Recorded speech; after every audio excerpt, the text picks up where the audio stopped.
السلام عليكم ورحمة الله.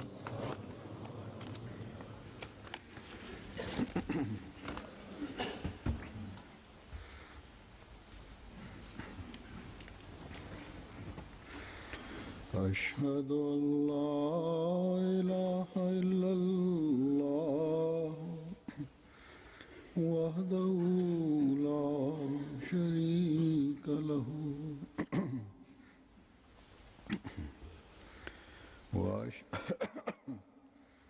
وأشهد أن محمدا عبده ورسوله.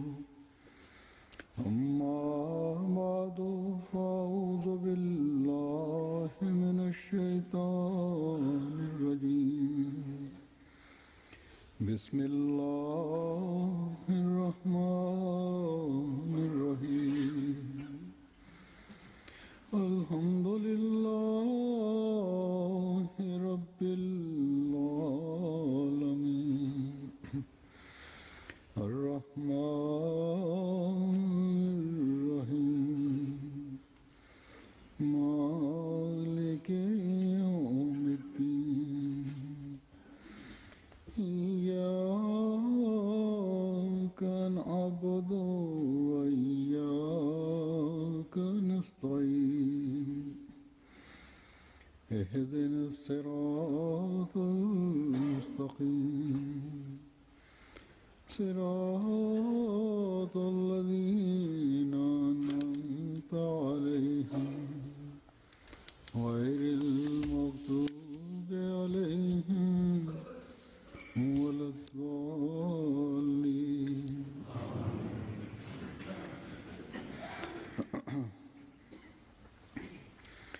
لن تنالوا البر حتى تنفقوا مما تحبون وما تنفقوا من شيء فإن الله به عليم.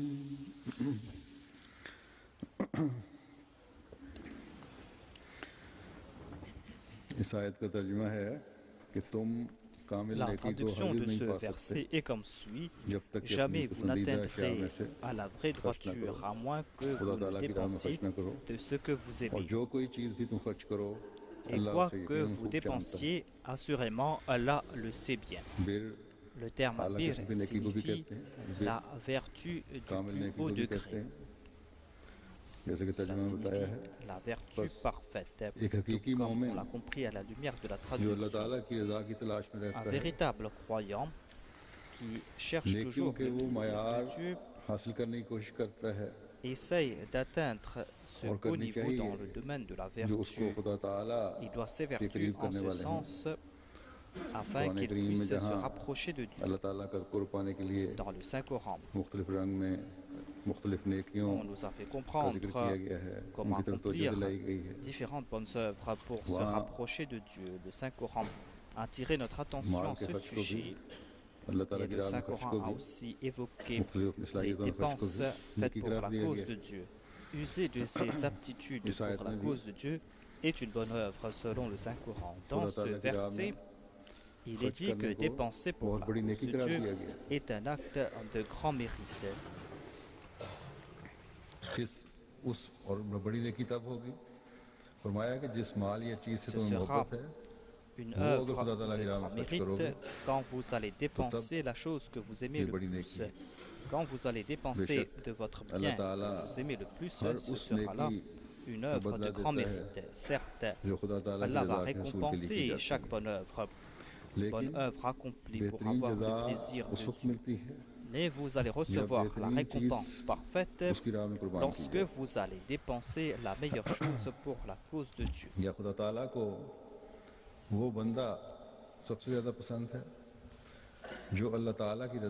La personne qu'Allah aime le plus est celui qui, pour la cause de Dieu, fait de son mieux pour atteindre les plus hauts niveaux dans le domaine des bonnes œuvres et qui, pour avoir le plaisir de Dieu, n'hésite pas à même dépenser la chose qu'il aime le plus pour la cause de Dieu.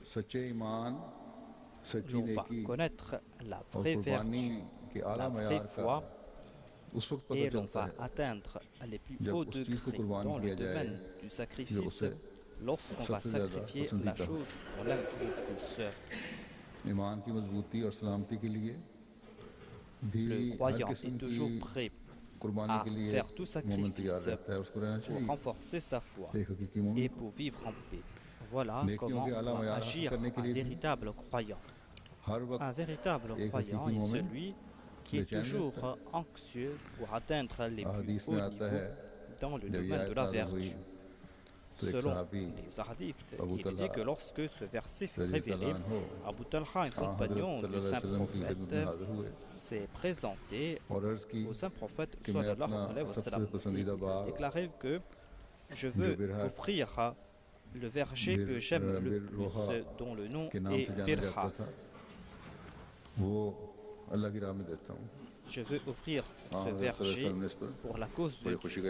Le saint prophète Muhammad sallallahu alayhi wa sallam était très content de cela et le saint prophète lui a expliqué comment le faire. Ainsi donc, les compagnons du saint prophète avaient toujours cet ardent désir pour recevoir l'ordre, pour accomplir des bonnes œuvres, afin qu'ils puissent accomplir ces bonnes œuvres, afin qu'ils puissent démontrer leur foi, leur sincérité, leur fidélité et leur sens de sacrifice. Le saint prophète Muhammad a déclaré que ceux qui dépensent pour la cause de Dieu doivent être enviés. Et nous voyons d'innombrables exemples parmi les compagnons du saint prophète qui ont essayé d'atteindre ces hauts degrés. Ces personnes ont dépensé pour la cause de Dieu ouvertement et en secret. Ils ont fait ces dépenses ouvertement et en secret.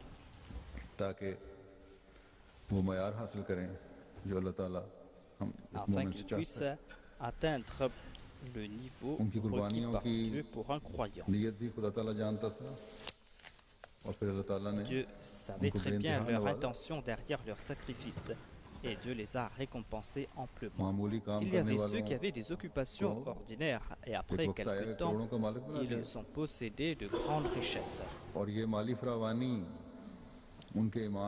Et cette richesse, cette aisance financière n'a fait qu'accroître leur foi et leur certitude.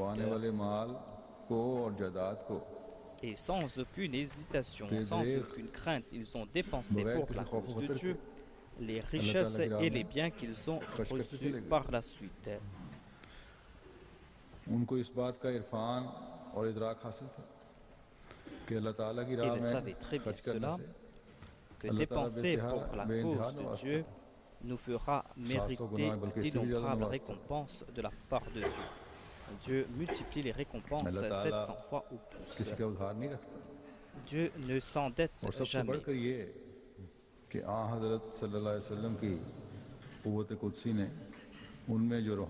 Et le pouvoir sanctifiant du saint prophète Mohammed Mustafa sallallahu alayhi wa sallam a apporté en leur personne une révolution spirituelle. C'est pour cette raison que ces personnes étaient toujours soucieuses pour avoir le plaisir de Dieu et s'efforcer pour avoir le plaisir de Dieu. Voilà leur objectif. Voilà l'objectif pour lequel ils faisaient des efforts conséquents. La vie des compagnons du saint prophète est témoin de cela, à savoir qu'ils ont atteint l'objectif pour lequel ils faisaient des efforts et ils ont reçu en retour le titre de ceux qui ont plu à Dieu.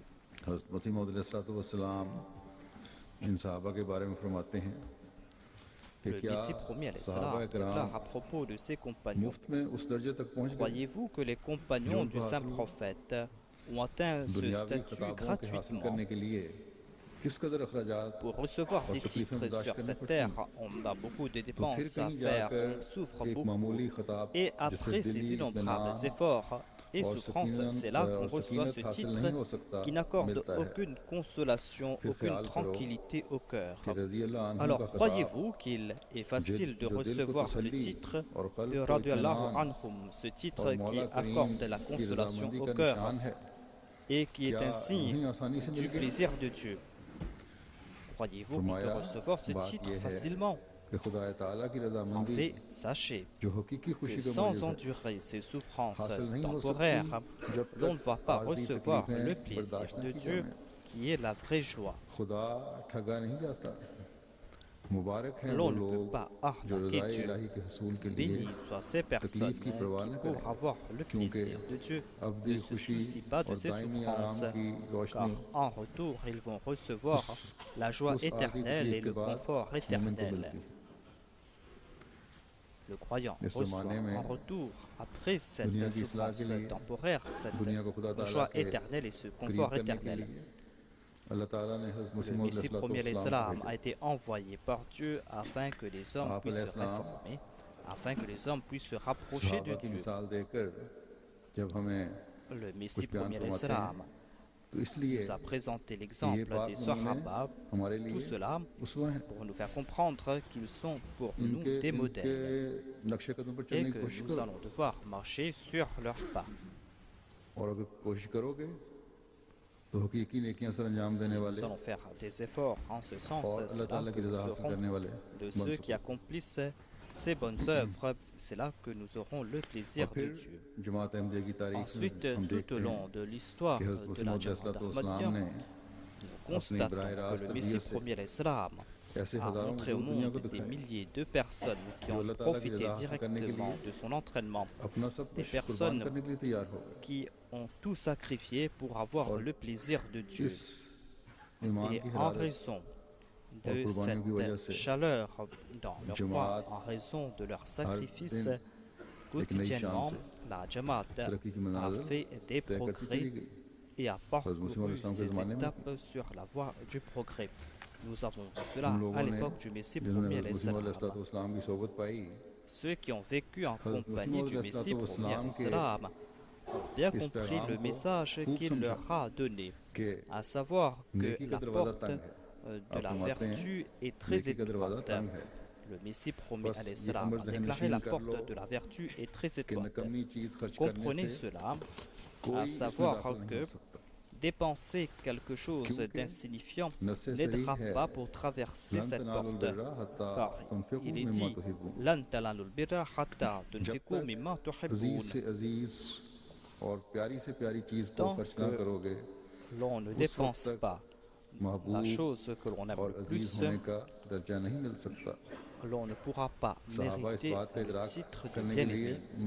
Après avoir su cela, les compagnons du Messie premier l'Islam étaient toujours animés de cette ardeur pour accomplir ces sacrifices.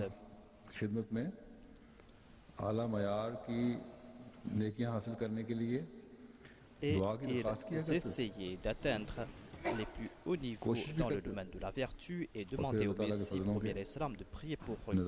Et ils faisaient des efforts en ce sens et ils ont vu les faveurs de Dieu.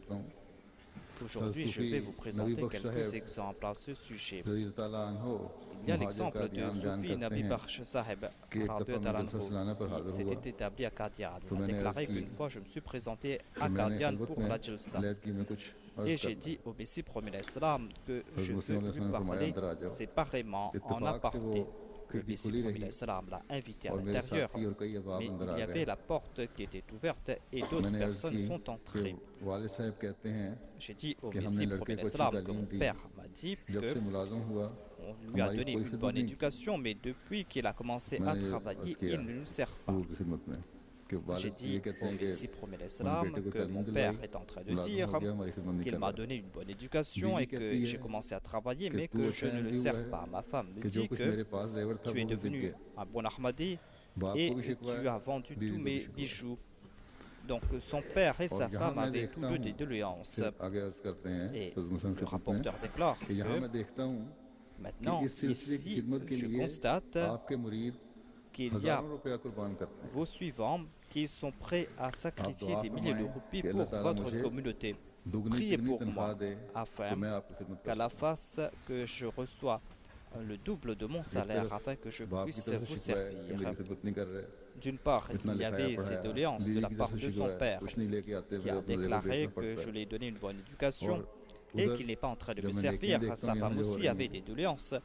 Mais le rapporteur a déclaré, lorsque je vois ces bonnes œuvres ici, lorsque je vois les sacrifices de ces gens qui vous donnent des milliers de roupies, priez pour moi afin qu'Allah me donne l'opportunité d'agir en ce sens. Le Messie premier l'Islam a déclaré que nous allons prier pour vous.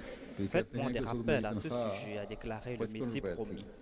Le rapporteur a déclaré que je recevais un salaire de 55 roupies. Ensuite, je suis parti à Lahore et j'ai envoyé une lettre au Messie premier l'Islam pour qu'il prie pour moi. Par la suite, les chemins de fer m'ont offert un salaire de 120 roupies et de 47 roupies. Lorsque j'ai reçu le premier salaire, je l'ai présenté au Messie promis à l'Islam. Et c'était là mon intention. Il voulait dépenser pour la cause de Dieu. Et ensuite, il est parti pour l'Afrique. Il déclare que tant que j'étais en Afrique, mon salaire avait triplé. Et c'est là un miracle de l'exaucement des prières du Messie. Il y a Munshi Zafar Ali Rahmat Saheb, qui était un compagnon du Messie,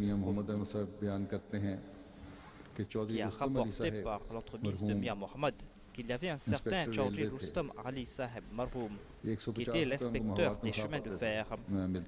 Il recevait un salaire de 150 roupies par mois.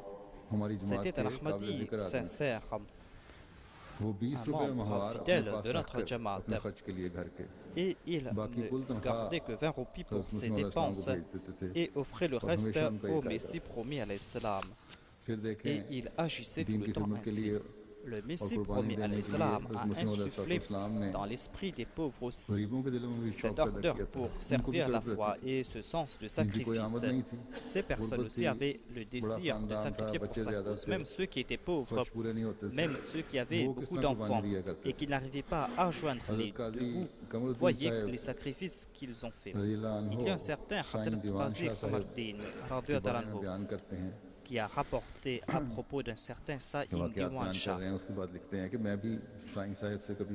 Il a déclaré que de temps en temps, je demandais à M. Saïd pourquoi partez-vous à Qadian? Partez-vous à Qadian pour une tâche particulière? Car en fait, M. Saïd passait par le village de Qazi Khomardin et passait la nuit là-bas. Saïd Diwan Shah était de Narwal et passait par son village en partance pour Qadian de Narwal. Il partait à pied et parcourait environ 100 000.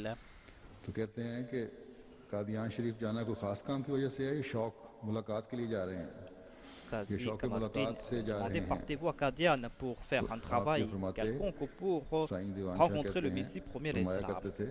Saïd Diwan Shah a répondu que moi je suis pauvre, je ne peux pas contribuer financièrement, je pars là-bas afin que je puisse réparer les lits des invités, afin que je puisse ainsi m'acquitter de mes sacrifices. À la place de ces sacrifices financiers, il réparait les lits du Langar Khan. Voilà le niveau des sacrifices de ces gens. J'ai cité quelques exemples à ce sujet. Ce sont des gens qui ont vécu en compagnie du Messie premier l'Islam. Et dans les récits, il y a d'innombrables exemples de ce genre.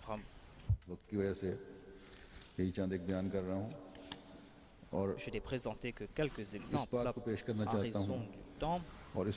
Et je voulais maintenant présenter aujourd'hui un autre fait. Et nous devons rendre louange à Dieu pour cela.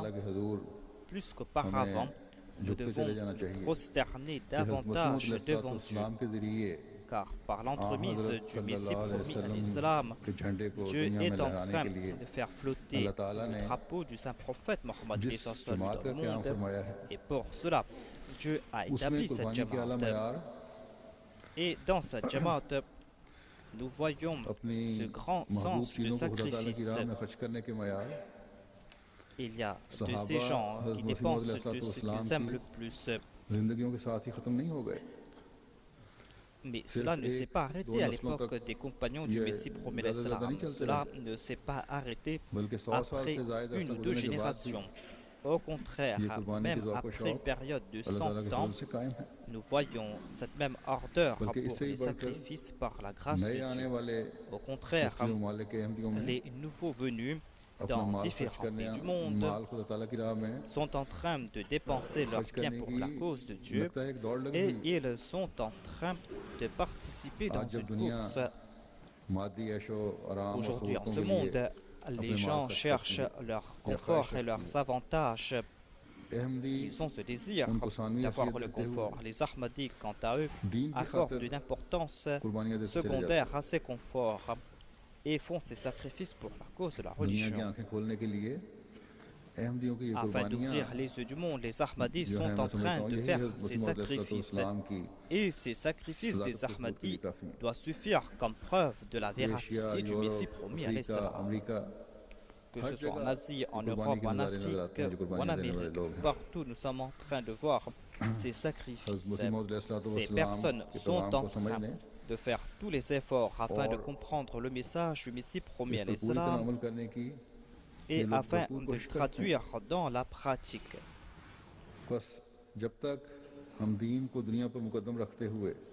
Tant que nous allons accorder préférence à la foi sur le monde, et tant que nous allons nous évertuer en ce sens, aucun ennemi ne pourra nous toucher, Inch'Allah. Afin de renforcer notre foi, je vais présenter quelques exemples des sacrifices. Je vais citer l'exemple tiré d'un rapport du Nazimal de l'Inde. Le rapporteur a déclaré que je suis parti dans la région de Kerala pour fixer le budget des Ahmadis. En cours de route, j'ai rencontré un Ahmadi qui a déclaré que je viens de mettre sur pied un business de meubles et je veux faire une promesse de 400 000 roupies pour la nouvelle année du Waqf Jadid. En sus de cela, tout profit que je vais recevoir de ce business, à part les autres contributions, je vais contribuer 10% de ces profits dans le fonds Waqf Jadid. Par la grâce de Dieu, son business a fleuri et il a donné des directives à sa femme de faire les comptes tous les jours à propos de ses profits. Et lorsqu'il a fait les comptes, il avait contribué 550 000 roupies pour le fonds Waqf Jadid et il a déclaré que l'année ensuite, au lieu de 10%, je vais contribuer 25% de mes profits dans le fonds Waqf Jadid. L'inspecteur du Waqf Jadid de la Jamaat de l'Inde rapporte qu'en mars 2011, je suis parti dans la Jamaat du Bathari pour préparer le budget du Waqf Jadid. J'ai rencontré une dame là-bas, je l'ai encouragée à contribuer et j'ai cité l'exemple des sacrifices des dames Ahmadis, des musulmanes. Par la suite, cette dame a déclaré qu'elle va promettre un salaire d'un mois pour le fonds Waqf Jadid. Elle était enseignante, elle ne recevait pas de grand salaire. Son salaire était de 5 000 roupies et elle a promis la somme de 5 000 roupies. Ensuite, l'inspecteur est parti rencontrer le père de cette dame, qui était aussi le président de la Jamaat. Il lui a dit que votre fille a fait de grands sacrifices. Son père a pleuré de joie et a appelé sa fille aînée et a déclaré que voilà, ta sœur a fait ses sacrifices, tu es plus grande qu'elle, que vas-tu faire? Sa sœur a ajouté 1000 roupies de plus et a déclaré que puisque je suis plus grande qu'elle, je vais contribuer davantage. Voyez maintenant l'exemple de ces personnes qui viennent d'embrasser l'Ahmadiyya quelques années de cela. Voyez leur sincérité et leur sens de sacrifice. L'Amir du Mali déclare qu'il y a un ami Ahmadi qui travaille pour la mairie. C'est un certain monsieur Traoui. Il est régulier dans ses contributions financières. Il a été engagé pour faire un travail de recensement et on avait une équipe de 32 personnes. Et il devait travailler pour un mois et n'aurait pas de congé et recevrait un salaire de 100 000 francs CFA. Chaque membre de cette équipe recevra ce salaire de 100 000 francs CFA.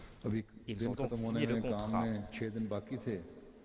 Il restait quelques jours ou 6 jours avant la fin de ce délai d'un mois lorsqu'il y a eu la Jalsa de la région de Fana. Il y avait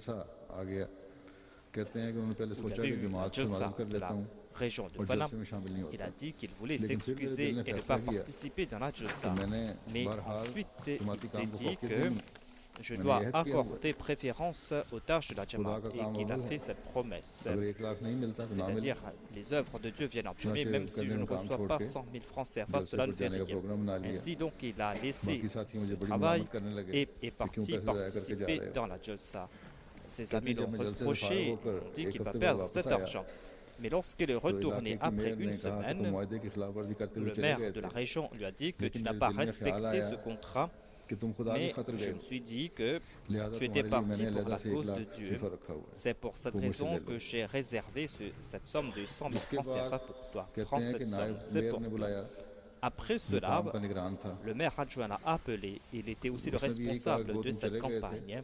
Il lui a dit la même chose, c'est-à-dire que tu étais parti là-bas, mais je ne sais pas pourquoi je me suis dit que tu dois recevoir cette somme. Et lui a offert cette somme de 100 000 francs CFA. Après cela, le chef comptable l'a appelé chez lui au bureau et lui a offert cette somme de 100 000 francs CFA. Il lui a dit que tu n'étais pas là. C'est pour cette raison que j'ai gardé cette somme pour toi. Prends cet argent pour toi, mais ne dis cela à personne. Et les trois lui ont dit la même chose, c'est-à-dire de ne pas dire cela aux autres. On avait déduit de l'argent des sommes offertes à ses compagnons et personne n'a reçu 100 000 francs CFA, alors que lui, il a reçu 300 000 francs CFA. Et tout cela est parce qu'il avait accordé préférence à la foi. Et il a contribué 20 000 francs CFA.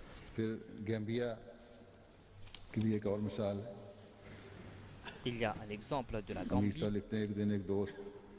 L'amir de la Gambie écrit qu'il y a un ami Ahmadi, M. Trablé, qui est venu le rencontrer et qui lui a dit qu'il veut contribuer 1000 dilassi.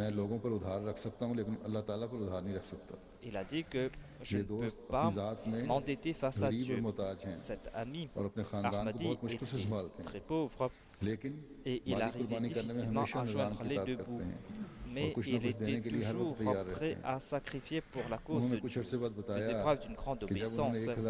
Quelque temps après cela, lorsqu'il a offert ses 1000 dilassi, il a reçu une grande somme en retour. Il a dit que j'ai la foi que lorsqu'on sacrifie pour la cause de Dieu, Dieu nous accorde davantage. Voilà le résultat du fait que l'on accorde préférence à Dieu sur ses désirs personnels. Je suis en train de présenter ces récits venus de plusieurs pays. Il y a d'innombrables récits de ce genre dans les rapports. Le missionnaire de Makini a déclaré qu'il y a un certain M. Kamara qui est un Ahmadi sincère mais qui est en difficulté financièrement. Lorsqu'on est parti le rencontrer chez lui, on lui a demandé de contribuer pour le fonds Tahrik Jadid. L'année était sur le point de s'écouler. Lorsqu'on est parti chez lui, on a vu sa maison. On ne peut pas imaginer cela d'ici. Il a déclaré qu'il a de l'argent uniquement pour acheter 20 gobelets de riz afin qu'il puisse avoir de quoi à manger jusqu'au lendemain.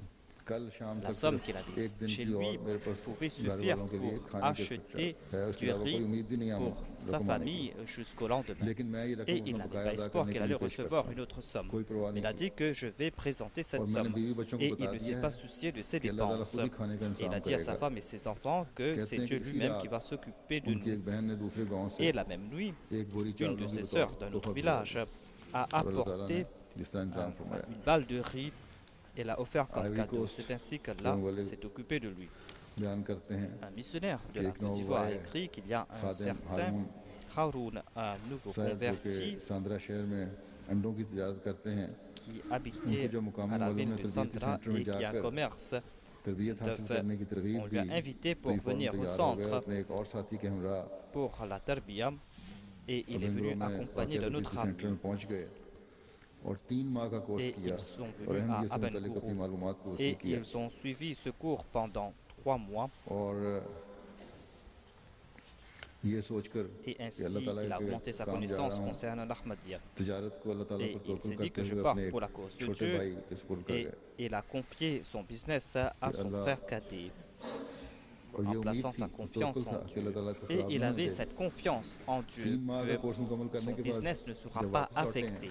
Après son cours de 3 mois, lorsqu'il est retourné chez lui, il a dit qu'il était tout étonné de constater qu'il a fait un grand profit au cours de cette période, un profit qu'il n'aurait pas pu faire en sa présence.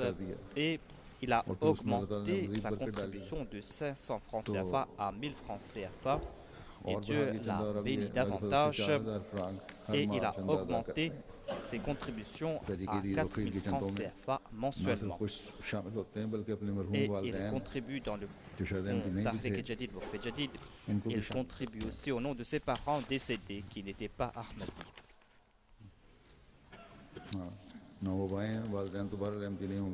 Il est un nouveau Ahmadi. Certainement, ses parents ne sont pas Ahmadis, mais il est en train de contribuer en leur nom.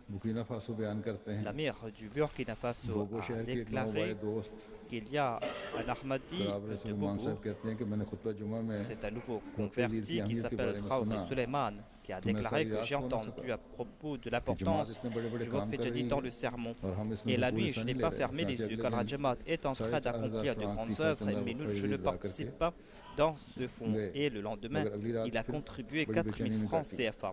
Mais la nuit, il n'a pas dormi. Le lendemain, il est venu à la Jamaat et a offert 4000 francs CFA. Il a dit que maintenant, je suis tranquille. Le missionnaire en charge de la Suisse a déclaré qu'il y a un Ahmadi africain qui est du Nigeria, qui s'appelle M. Idriss.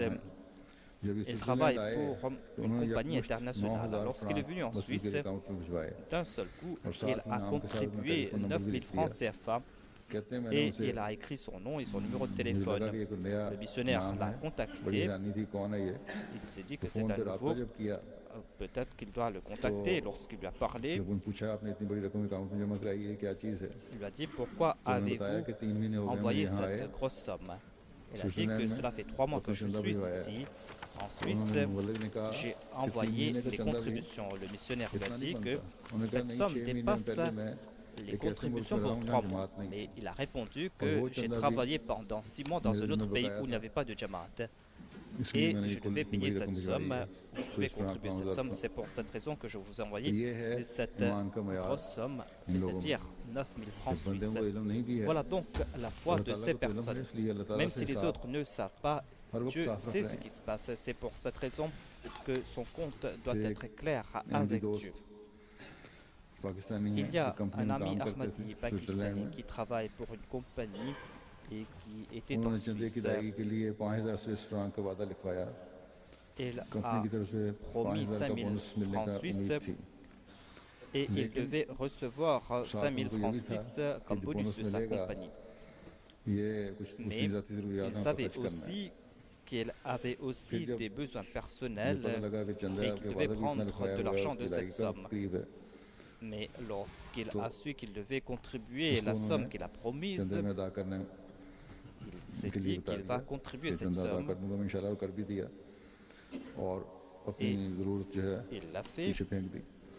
Et il a laissé de côté ses besoins personnels. Après quelque temps, Dieu lui a accordé sa grâce et sa compagnie lui a offert 10 000 francs au lieu de 5 000 francs comme bonus. Ainsi, il a pu combler ses besoins personnels et il a complété sa promesse Waqf Jadid.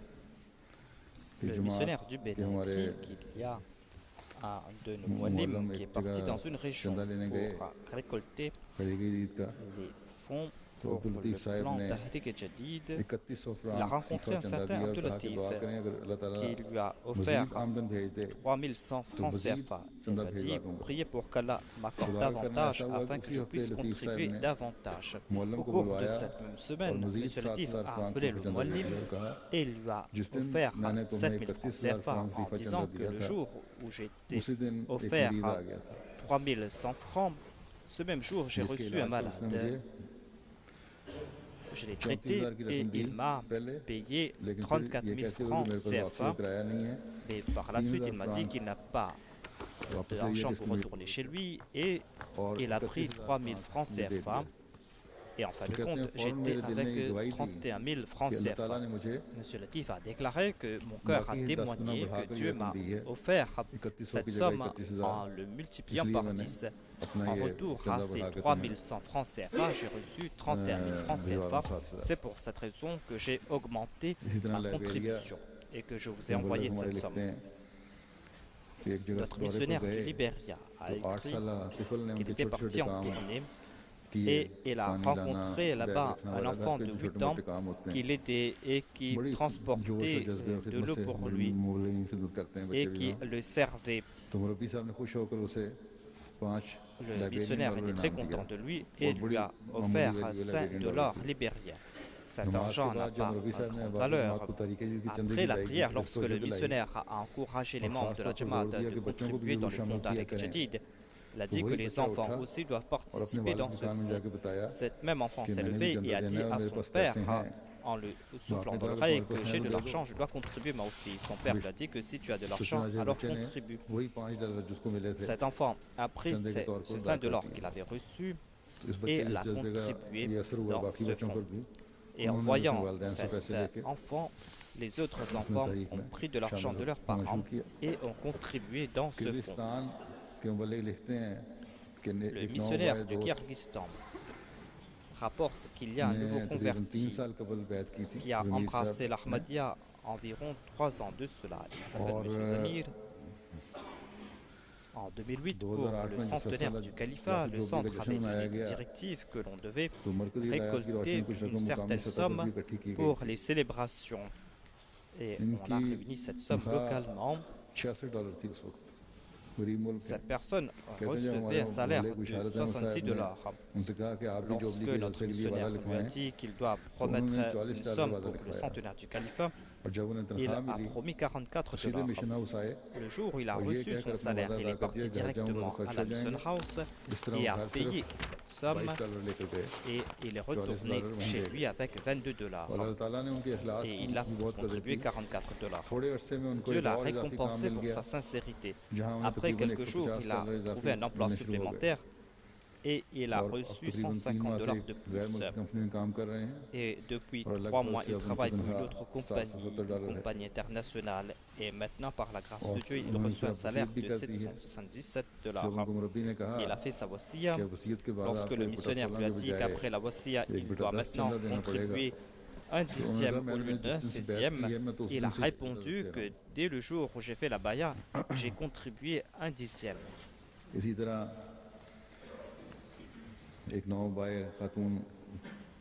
a aussi une dame convertie du Kyrgyzstan qui s'appelle Jildi Sahiba, qui est sincère dans sa foi.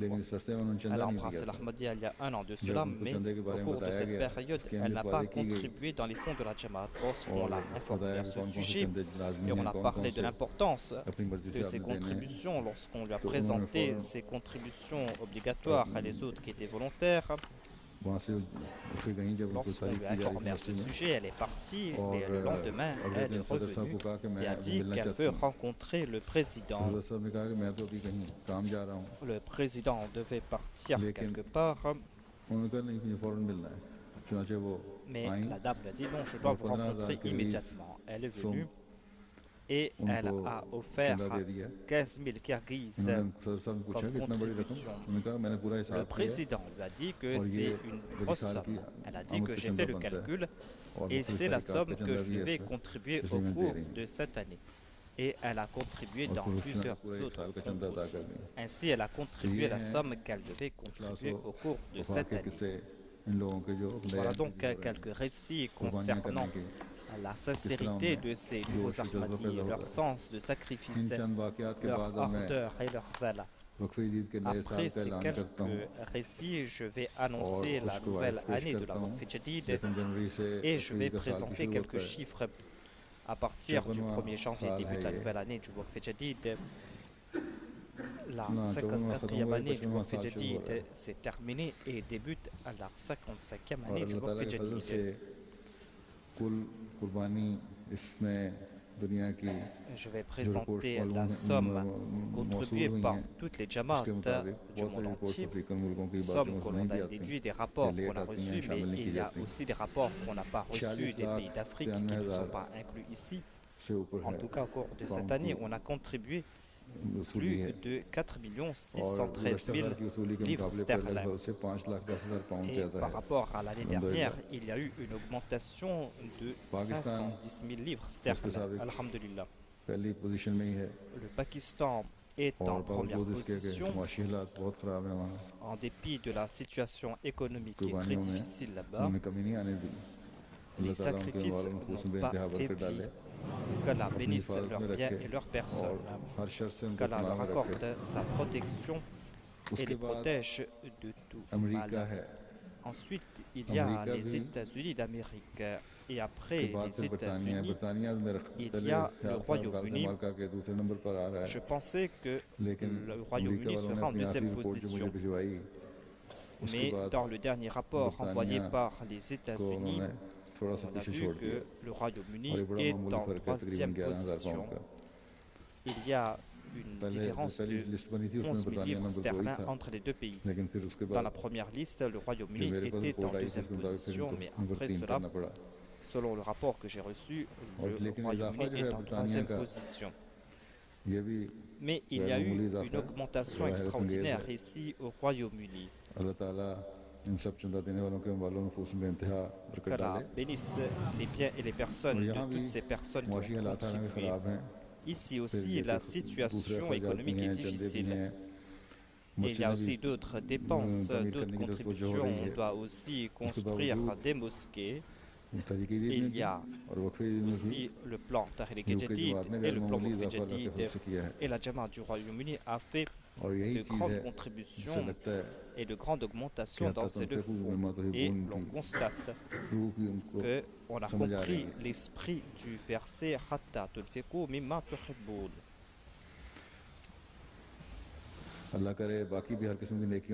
Qu'Allah fasse que la Jamaat puisse progresser dans les autres bonnes œuvres et que toutes les autres Jamaat du monde entier puissent progresser aussi. La Lajna du Royaume-Uni a aussi joué un rôle important ici.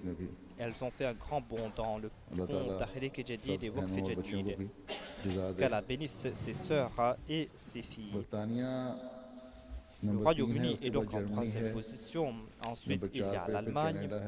En quatrième position, ensuite le Canada, ensuite l'Inde, l'Australie, l'Indonésie, la Belgique, la Suisse. Ensuite, il y a la liste des augmentations dans les monnaies locales. En premier, il y a l'Inde, où il y a eu une augmentation d'environ 36%. Ensuite, la Belgique. La Belgique, qui est un tout petit pays, une petite Jamaat, ils ont fait un très grand bond, il y a eu une augmentation de 30%. Ensuite, il y a l'Australie, le Royaume-Uni, ensuite l'Indonésie.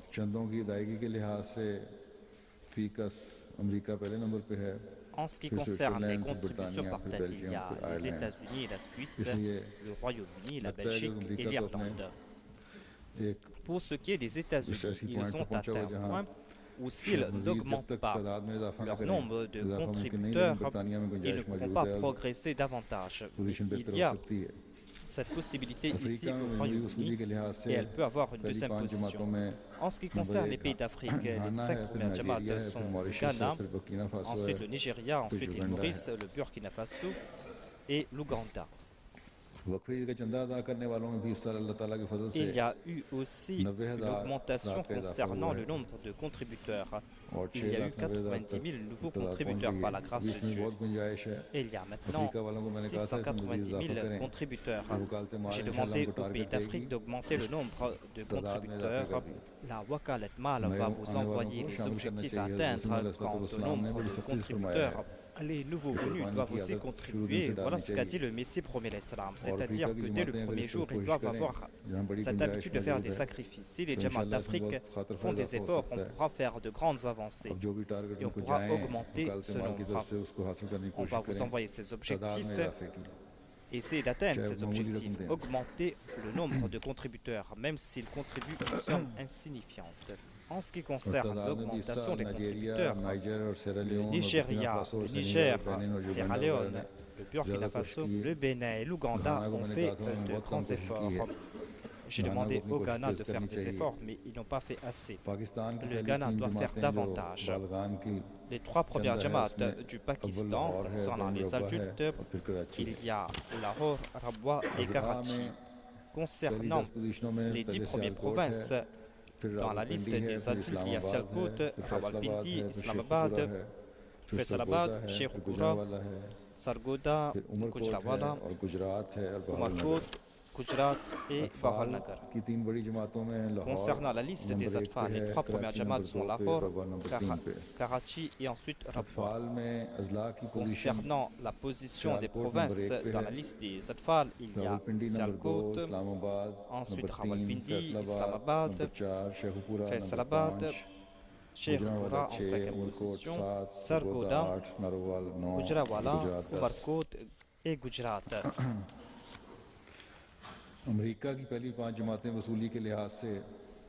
Les 5 premières jamaats aux États-Unis sont Los Angeles, Inland Empire, Silicon Valley, Détroit, Chicago et Seattle. Concernant les 10 premiers jamaats du Royaume-Uni, elles sont Rains Park, New Malden, Worcester Park, Faisal Masjid, West Croydon, Birmingham West, Leamington Spa, Manchester South, Gillingham et ensuite Southall. Concernant les régions au Royaume-Uni, les 5 régions sont South, ensuite Midlands, ensuite la région de Londres, la région d'Islamabad et la région de Middlesex. Les 5 premières régions en Allemagne sont Hambourg, Francfort, Grossgrau, Darmstadt et Wiesbaden. Les 10 jamaats de l'Allemagne sont Rodenmark, Cologne, Welsheim, Neuss, Nida, Fulda, Friedberg, Mehdiabad et Hanau en 10e position. Les jamaats du Canada sont la jamaat du Peace Village, Rexdale, Western South, Woodbridge, Edmonton. Les 5 jamaats du Canada sont Western South, Peace Village South, Western North, Durham et Hamilton North. Les jamaats de l'Inde sont Kerala. Je pense que ce sont les provinces. Il y a Kerala, Tamil Nadu, Jammu et Kashmir, Andhra Pradesh, West Bengal, Karnataka, Orissa, Punjab, Orissa. Je pense qu'il y a aussi des villes, il y a aussi Delhi. En ce qui concerne les jamaats de l'Inde, il y a Calicut, Kerala, Kannur Town, Kadian, Hyderabad, Kanpur, Calcutta, Chennai, Bangalore, Krishnagar, Karunga, Gapri. Allah Ta'ala इन तमाम लोगों के जिन्होंने मुखविद के चंदे में बढ़ चढ़ के हिस्सा लिया qu'Allah bénisse toutes ces personnes qui ont contribué dans le fond au Jadid, qu'Allah bénisse leurs biens et leurs personnes. Et j'annonce la nouvelle année pour le plan Jadid, qu'Allah fasse que tous puissent contribuer davantage, que l'on puisse faire plus de sacrifices, qu'Allah bénisse ces sacrifices et qu'Allah bénisse les biens de la Jamaat. La situation du monde est difficile et c'est uniquement la grâce de Dieu qui fera en sorte que l'on puisse compléter les projets de la Jamaat. Seule la grâce de Dieu pourra nous faire progresser dans ces projets. Sans cela, on ne pourra pas progresser. C'est pour cette raison que l'on doit aussi prier pour qu'Allah bénisse ses biens. Après les prières, je dois diriger aussi la prière funéraire. Poète Ahmadi, Muhtaram Abdul Banan Naïd Saheb, fils de Hadrat Khaja Mohammadin Saheb, qui était un compagnon du Messie premier Islam. Il est décédé le 1er janvier 2012 à l'âge de 93 ans. Inna lillahi wa inna ilayhi raji'un. Banan Saheb appartenait à une famille honorable du Cachemire. Il est né en 1919 et son père s'appelait Khaja Mohammadin. Et Munshi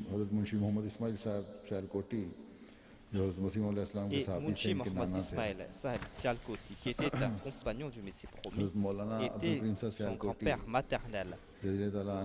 Maulana Abdul Karim Saheb Sialkoti était l'oncle de la mère du défunt qui s'appelait Hakma Bibi, et elle a grandi dans cette maison, et puisqu'elle habitait à Kardian, elle avait l'habitude de venir dans la maison du Messie premier Islam et a profité de l'amour du Messie premier Islam et de l'épouse du Messie premier Islam.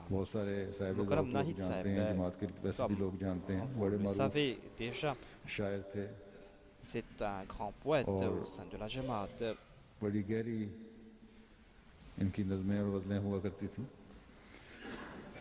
Ses poèmes étaient très profonds. Il avait fait ses études à Sialkot.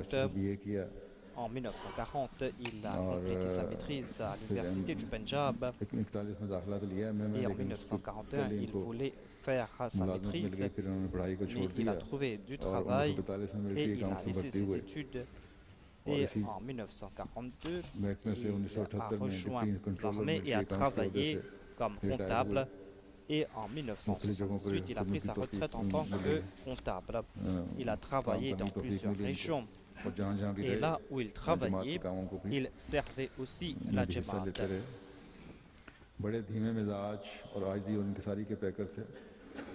C'était une personne très humble, d'une grande humilité. Il était un très grand poète. Et il soutenait les jeunes poètes aussi. Il parlait avec un très grand respect. Il participait dans les réunions des poètes de la Jamaat. Il est venu ici à l'époque du 4e calife et il est venu ici aussi en ma présence. Il faisait de son mieux pour traduire dans la pratique les 10 conditions de la Bayra. Il était d'une grande honnêteté. Il respectait les conditions de la Salat, du jeûne, et il était régulier de la prière Tahajjud. Il avait une grande sympathie à l'égard des démunis et il avait un très grand respect à l'égard du calife et des aînés de la Jamaat. Il était très obéissant envers le calife. Il était en tête de file parmi les fidèles de la Jamaat. Il participait dans tous les fonds financiers de la Jamaat. C'était une personne qui était animée d'une grande abnégation. Qu'Allah exalte son statut. Son épouse est décédée avant lui et il n'avait pas d'enfant. Il avait un fils adoptif. Qu'Allah fasse que l'effet du défunt puisse être permanent sur leur fils adoptif.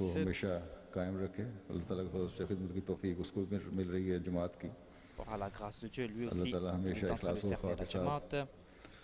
Qu'Allah fasse qu'il puisse servir la Jamaat en toute sincérité et que ses enfants aussi puissent en faire de même.